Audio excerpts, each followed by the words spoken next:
So, I mean, first of all, just, how you guys keeping in these strange times? Obviously, it's a little bit difficult. I mean, you can't really tour and stuff like that.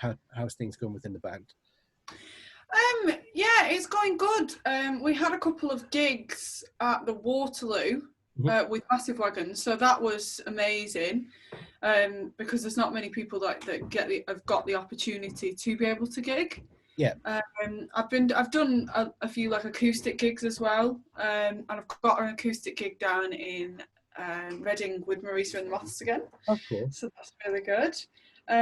But yeah, it's strange, but you've just got to move with the times. And so we did an acoustic live stream last week, and yeah, we'll keep going. We'll keep plodding along. So, obviously, in terms of the shows that you've done recently, it's that kind of new wave of socially distant gigs and that kind of thing.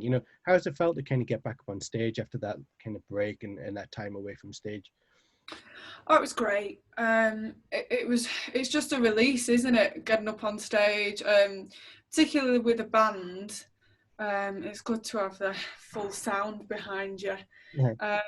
And to be honest, the socially distanced gigs, albeit there wasn't as many people in the audience and it wasn't like a packed out gig because you were all sat on tables, it still had a really, really good atmosphere, and the people that were there to see the bands, not just because they were turning up and I might have a drink. And everybody's done it. Everybody's gone to a gig and maybe not really been that bothered about the band, or they might have gone to see one band and then just not paying attention to the rest of the gig, and they'll go get a drink and they'll go and have a chat. Whereas it is more really kind of focused on the bands and on the artists, which is really nice. The people that are there, they just want live music and they want entertaining. So that's what you try and give them. Obviously, you said you've done some live streaming shows as well. I mean, how do you feel about the idea of live streaming gigs? I mean, versus kind of performing in front of an audience, do you feel kind of more or less kind of nervous about that sort of situation, or just, are you just kind of taking it as it comes? I think I get more nervous before a live stream gig. Right. Then I don't know why. I feel like there's more can go wrong, but there probably is. I feel like it's going to cut out, or it's because they're mainly acoustic as well. I'm like, it's acoustic. It's all stripped bare. If you make a mistake, it's obvious. But live, there's always going to be little mistakes because that is the beauty of live music. Yeah. And yeah, it's been good though. It has been good. You've just gotta go with it. Mm-hmm. So, being off the road, I mean, obviously there's not that many opportunities to perform at the minute. You said you get the occasional kind of social distance gig. Have you found that sort of period of downtime, has it given you more opportunity to write and to be creative, or have you found it to be kind of this whole situation to be demotivating? Every artist I speak to is kind of sat on one side or the other. Some people say, well, to be able to write, you've kind of got to experience life and go out and do things to have to write about, as opposed to being stuck at home. How have you found it? Do you know, I would probably say I'm in the middle, which they're either one way or the other. I like downtime to write. Mm-hmm. But you do need to have something to write about. But I suppose you can find something from a book or a movie or a line or something that you've heard that you like that you can write about. But at the same time, there isn't that emotional connection with the song. But being such an emotionally driven person, that it isn't hard for me to find things to write about. So yeah, it's been good to have some time to write. Mm-hmm. But I think at the beginning of lockdown, as a lot of other people did, I just went, oh my god, this is awful. And I thought, oh, it's only gonna last a month. give us a month, we'll be back to normal. And it did take me, it took me about 6 weeks to go, oh my God, I've got to do something else. Like I can't just stop. And so I didn't. I did live streams and I did what I could and kept it rolling. And I suppose found other ways of attacking it, really. So I'm working with RPM, Rock People Management now, but that's through lockdown that has occurred, and we were like, about how we're going to move this forward. We don't want to come out of lockdown in the same position. We want to come out of lockdown better, and having a management company with such experience is great, because they've been Terry's been so helpful. So yeah, it's trying to move forward through it and come out better. Yeah, that's great. I mean, obviously you've just released a new single, Just Stand Back. It's a very cool song. It's very dark. It's very moody. I like it a lot. Just wondering, can you tell us a little bit about that song and kind of the inspiration behind it? Stand Back was written from an experience of betrayal, and it's kind of finding power through that and finding a way to rise above it. And you don't have to get revenge or try to sort of finalize the events that have happened, because the person will in the end do that to themselves. They will blow themselves up, so to speak. You don't need to do anything. So yeah, it was a personal experience. So it's got that bit of karma in there, eh? So it's kind of underpinned by karma. Yeah. So do you enjoy writing from a personal place? I mean, a lot of writers, that find it hard to kind of put themselves in the song and put themselves in that kind of position. Do you like to write from personal experience, or is that not always your approach? No, I do like to write from a personal experience. I think there's certain things that can be too raw, that you might write a song and you're like, well, I'm not releasing that, and it doesn't get shown for years. Right. Or until you finally got over whatever that was. You don't want people to hear it. But then there's sometimes when you're like, I need to write about this and I'm going to release it. And you know what I mean? And it is therapy for a lot of musicians. Write down your thoughts on the piece of paper, and you do sort of feel better for it. Yeah. And obviously when you're performing a song like that, and it's, obviously it's got personal content, do you feel that, you can channel more of yourself into it because they're your words, you believe in what you're singing, you kind of letting that release get out there? Do you feel it sort of makes your performance a bit more explosive because you're feeling those things every time you sing them, Yeah, it can do. Yeah. I do envision the situation that the song was written, and sometimes that can be funny. So one of my previous releases, Lover, when I wrote that, I was so sort of into this guy, and now it kind of makes me laugh.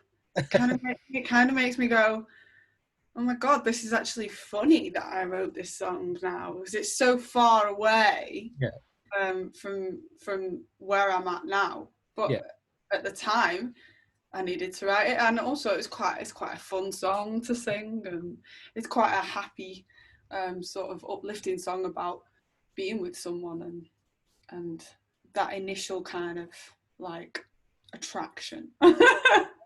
Well, going back to Stand Back, and I really love the video as well. I think it's very interesting because you don't often see too many kind of animated style videos. I mean, you see a lot of kind of lyric videos, but like, that animated video is really cool.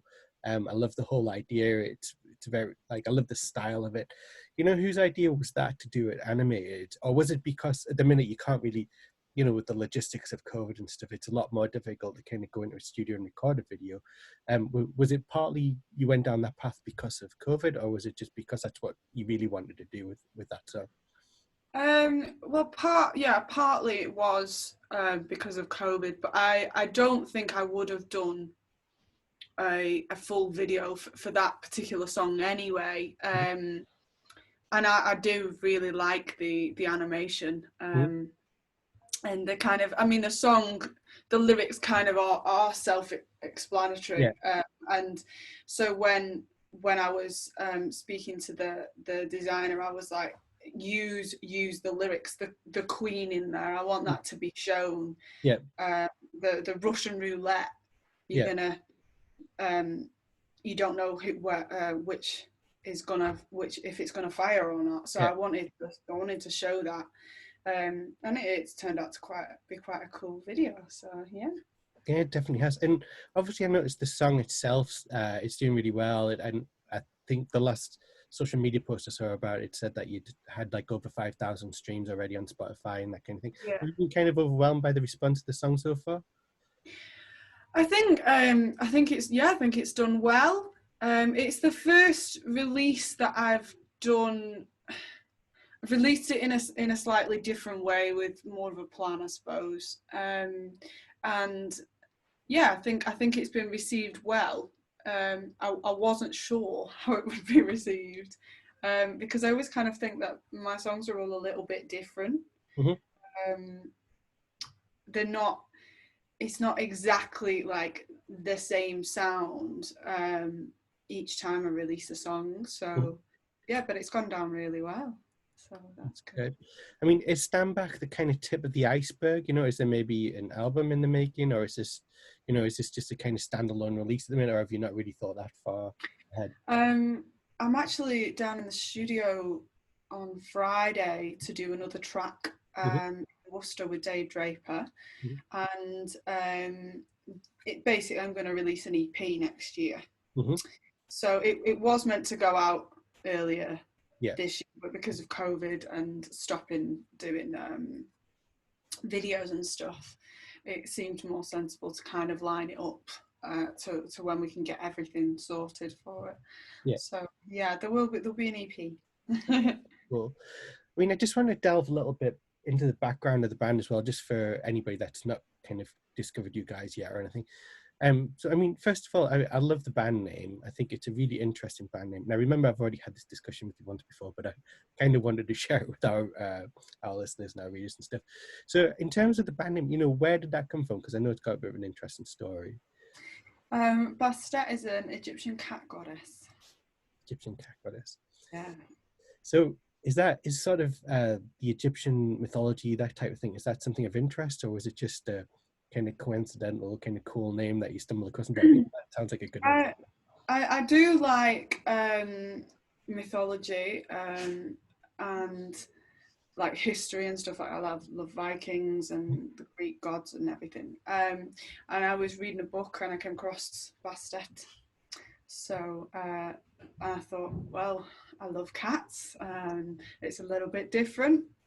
People are either going to love it or they're going to hate it, but they're going to have an opinion on it. So let's go for it. I was just saying, you know, as a band, you've achieved quite a lot since you started out in 2019. Can you tell us a little bit about your journey to this point and kind of how you got together?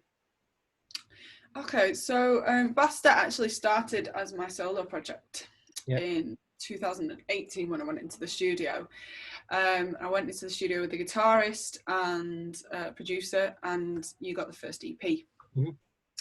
And since then, I've worked with Jill Bethwaite from the Sex Pistols, and I've brought in sort of friends over the past 18 months to gigs. So I had Sam Miller, who was in Bigfoot. He's one of my mates, and he came and did a few gigs, and it just ended up being that it was a nightmare to gig because I'd have people filling in and you didn't have the same members. So through lockdown, I decided that I needed permanent members.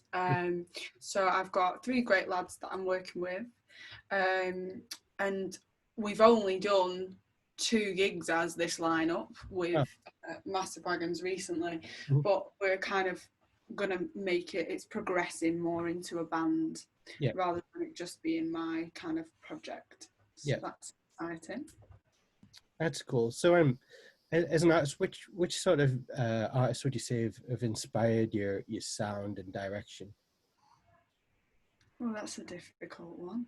I'm a bit of a mix, really. Mhm. Um, the latest song had a bit of star. I was listening a lot to Starbenders. All right. But we also were looking at beats, and we were looking at Mark Ronson, All right. Okay. some of his beats, and we kind of like mixed it up. And then and when we looked at it, we were like, oh well, there's kind of punky, kind of Blondie-esque kind of guitar in there. So it is a complete mix. Um, but I think overall, I'm influenced by people like Hailstorm, but I love Lady Gaga as well, Mhm. mixing like pop and rock. I love some of the sounds that you get in pop music that you don't necessarily get in rock music. Mhm. So I like to throw that in. That's cool. Well, the last question I've got for you really is just, obviously we're heading towards the end of this year, and 2021 is just around the corner, which we hope will be a better year. What sort of the plans going forward? Have you kind of got a sort of loosely mapped out plan for next year, or is it very much a kind of wait and see how things go and watch your space sort of thing at the minute? We have quite a few festivals booked for next summer, Mhm. but early next year, people still aren't really booking a lot of gigs. So I suppose we're just kind of waiting to see when we can plan a tour, or if we can get on a tour with somebody else. So yeah, it's a bit uncertain at the moment. That's cool. Well, that just about wraps up what I had to ask. But it was really great chatting with you again, and appreciate your time. And